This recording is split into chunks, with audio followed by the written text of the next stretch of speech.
Put away your oxball rings and supplemental oxygen. Just breathe for a second. Just breathe, Toyota nerds, breathe. I just called a 2024 Land Cruiser a waste of money, and here's why. This is a 4Runner underneath.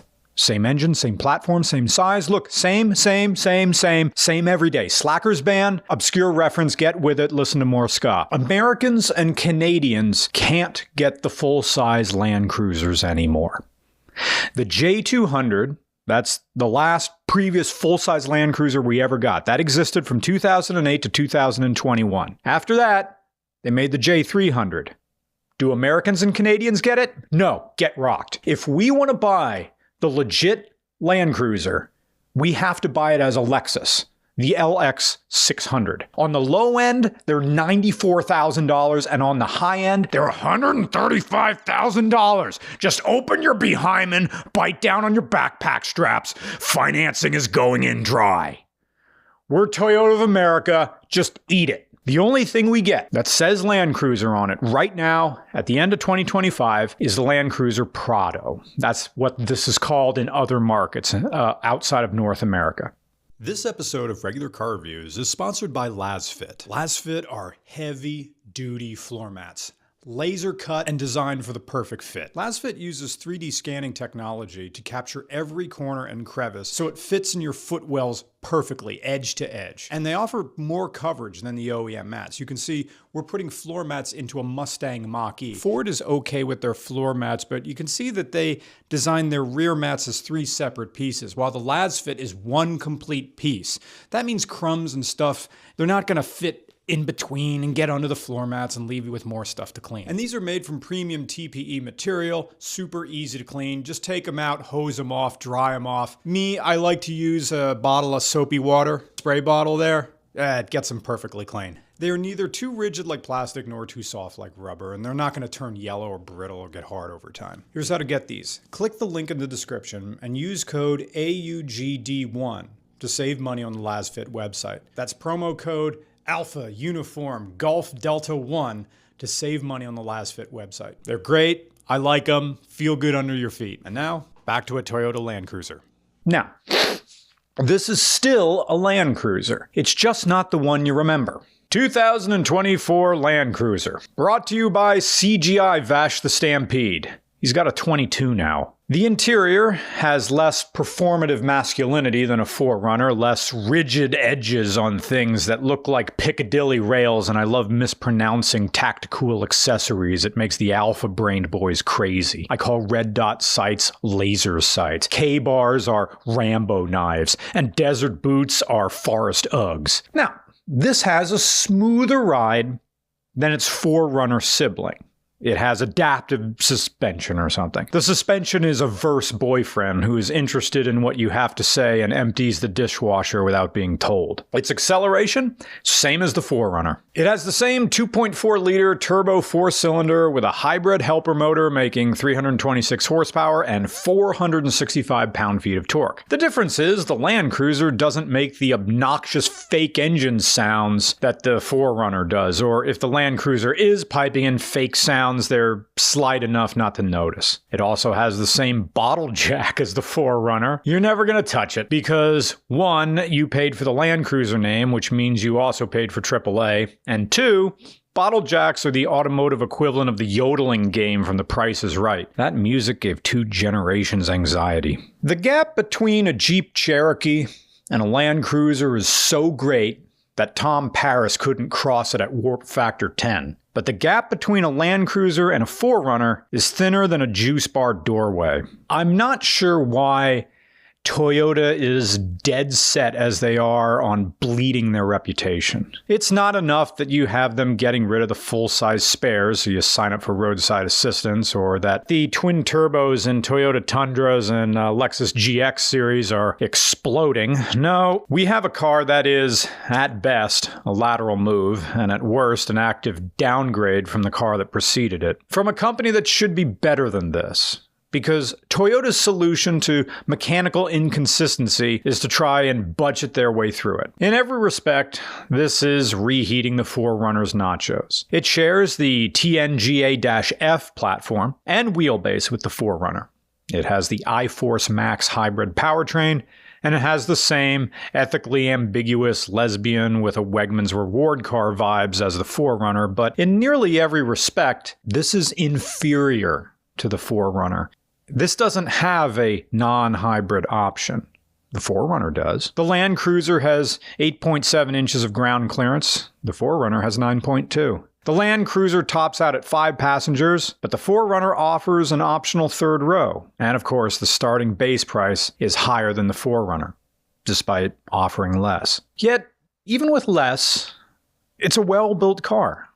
It has the Toyota build quality through and through, but I don't know that the luxury MSRP is justified here. It's a premium car, but I don't think it's meant for premium experiences. This is for rolling up to the Mumble and Grunt family restaurant for the early bird special and pretend you're slumming it. You know, the place where the waitress always comes to take your order during the worst part of the conversation. So yeah, I told my son, if you're a licking balloon knot, you're no son of mine. At least get into electrostimulation, like a normal West Virginian. Oh, hi. I'll have the 3 eggs any style with rye toast. 2024 Toyota Land Cruiser. The automotive equivalent of being served pancakes when you were craving waffles. This isn't bad, but I wanted that crispy, soft, melted goodness of a waffle, and it's cavernous. Butter gutters! You know, hybrids have been surging in popularity again. But the hybrid here is less about range than it is about supplementing the engine to help it get out of its own way. We talked about this in our 4Runner review. This is a hybrid, but it's made for torque, not efficiency. This is to help this large SUV just get out of its own way. And the reason they're doing this is because Toyota doesn't have a V8 option anymore. At least not in North America. At least this 4-cylinder only wants 91 octane, not 93. But to his credit, Matt only fills it with 91 every other time. Because it's like, the computer will figure it out. And on the subject of our volunteer Matt, who brought us this 4Runner, we indirectly led him to this choice. He was partly convinced by our J200 video to go get a Land Cruiser, which makes me wonder how often that's happened. Have any of our videos ever convinced you to go out and get a car? And if so, how big of an apology do I owe you? Although I do apologize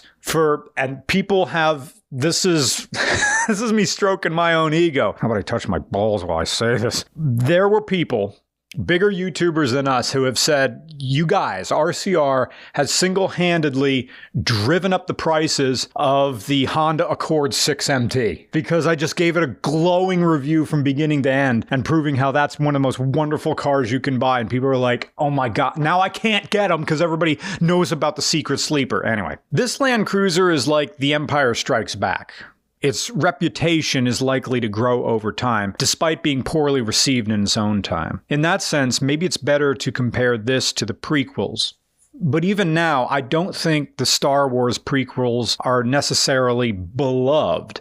I just think they've gone through a critical reassessment, such that they've become beloved by a certain set of the fandom, partly due to nostalgia, partly due to feeling more authentic than the product that would come after. And I could see the same thing happening here. This Land Cruiser is not as good as the J200. It feels like 75% the way there. It's just missing that extra something to make it feel more complete. Maybe it's road feel or handling or it's stiffer suspension. Maybe it's physically smaller than the J200. I just can't put my finger on it, but it feels familiar without feeling correct. Toyota Land Cruiser. Don't use if pregnant, planning to become pregnant, having been pregnant, knowing any pregnant people, or with a result of pregnancy. And yet, there's a bizarre kind of comfort in a disappointing Toyota. Sounds weird to say, right? And it's even weirder to feel. But it's true, because I think we've spent so much time placing Toyota on a pedestal that it can feel comforting to know that they can pump something out that's just sort of okay. every now and then. It makes greatness feel achievable because the greats struggle with the demands of greatness themselves. See also Jalen Hurst. And excellence should be hard to achieve. It should be rare. Failing to reach it should be normal, because it levels the playing field. And honestly, the occasional dud shouldn't be a cause for concern unless it's an indication of a trend. And I'm not sure this is indicative of a new, worse Toyota. But maybe we're wrong. Maybe this is what Toyota is turning into. Sort of like in the mid to late 2000s when Camrys weren't as reliable as they were before. I'm talking specifically about the 7 to 11 Toyota Camrys with the 4-cylinder that had oil consumption issues. By the way, if you want to buy a Toyota Camry, don't buy the 4 cylinders from the year 2007 to 2011. Those were ones with the oil consumption issues. If you buy the V6 Camry, those years are fine. And you can buy 4-cylinder Camrys on either side of 7 to 11, but not those years. But what companies need to learn,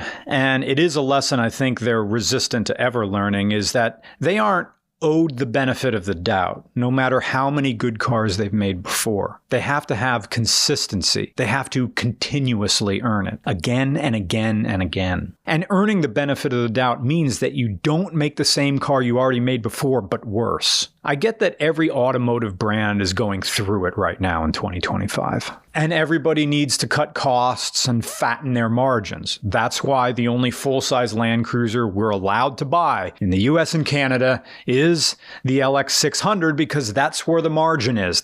They need to make their money. So they're not going to give us the cheaper version of the more expensive thing. They're just going to give us the expensive thing. It's either buy the LX600 or don't. And by the way, if anybody out there has an LS600, I would very, very, very much like to drive it. Woo. But there's no copy pasting your way out of a downward trend. Look, folks, I know I'm coming down hard on this Land Cruiser, but the truth is, in 2025 and soon to be 2026, this car right here is still the best built car in North American market, outside of the Lexus LX600 and the venerable Toyota Camry. This is still the best you can get. This is what we got, so be happy with it. You're not going to get better than this, even though it's not the genuine article. Ghostbusters 1 is the J200 Land Cruiser. And the Land Cruiser 4Runner / Prado this is Frozen Empire. Yeah, the gang's all here, but no one's ripping darts. Dan Aykroyd isn't getting ghost head, and he's not legitimately drinking a beer in the passenger seat of the Ecto-1. Go back and watch the first movie. There's this one scene where Dan Aykroyd and Ernie Hudson are in the front of the Cadillac. Ernie Hudson's driving, and Dan Aykroyd is just talking, smoking cigarettes, and has an open container in New York City. It's awesome. That's what made Ghostbusters. These guys are just like shithead professors, and they're the heroes of the story. But with this car, this automotive equivalent of Frozen Empire, the sublime mix of comedy and horror is gone, replaced with winking self-references. Ernie Hudson is the only one who still looks healthy. And now you got this newer class that's just, we're in a Ghostbusters movie. I can't, they're almost aware they're in the movie. Ghostbusters 1 had to prove itself in every scene, because no one ever attempted something like that before. And the J200 Land Cruiser had something to prove to its customers to justify its high MSRP. It was an SUV which would take your children home from the hospital and move them into college in 18 years later without missing a fucking beat. That's how awesome the J200 is. But the 4Runner Land Cruiser, this is a car for a 31-year-old driving back to his old college, walking around campus, going into buildings, wandering the halls, sitting in empty classrooms, eating in the cafeteria, standing outside their dorms and wondering what kind of excuse he would have to cook up that would be good enough to let him go back inside and go up to the 3rd floor and let me just go sit in my old dorm room just for a little bit. But they can't do that. So they walk away from their old dormitory or residence hall, and above them the sky is turning dark. It's evening. Yeah, it's the same university, it's the same town, but those were